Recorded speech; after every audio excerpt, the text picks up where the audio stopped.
Lisa is the chief medical examiner. She's a forensic pathologist, so she does a lot of, DNA testing, trying to match blood to victims, matching blood to suspects. She's the one who can, clinch a court case. She probably testifies a lot. You don't see her in the testifying mode in this film. You see her mostly doing her examinations.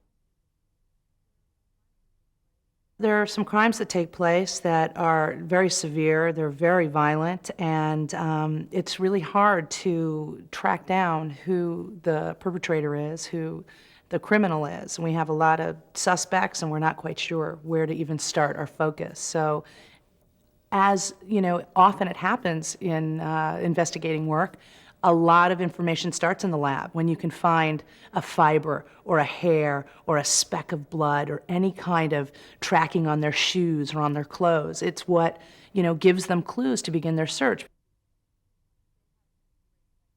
They have some great technical advisors on the movie, and they've been incredibly helpful. And of course, you always pick their brain for every bit of information that you can. So I didn't hang out in any morgues, but I was fascinated by the entire, way they collect the evidence and what they do with it. There's a lot of terminology that I had to use that it's kind of scary. They're big words I've never heard before.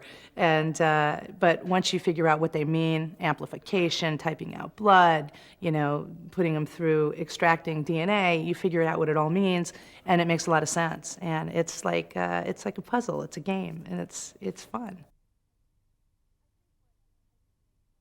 What I think makes this character special is because if you go into a medical examiner's office, you find characters who are very subdued and don't rock the boat and are very serious about their work. And what I love so much about working with Phil Kaufman is he didn't want to just have somebody spouting off technical jargon. He wanted to have another character, because what's the point of watching a movie if you've just someone rattling off all these technical terms?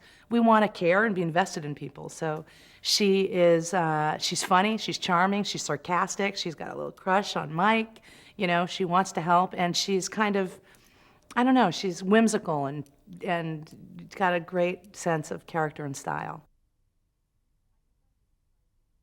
I can tell you it surprised me. You always think at any given moment, what's going on, who is creating all of this chaos. You think you know. And as the movie goes on, it takes you on a little journey, and you don't know anything until the very end. And even then, you might not know.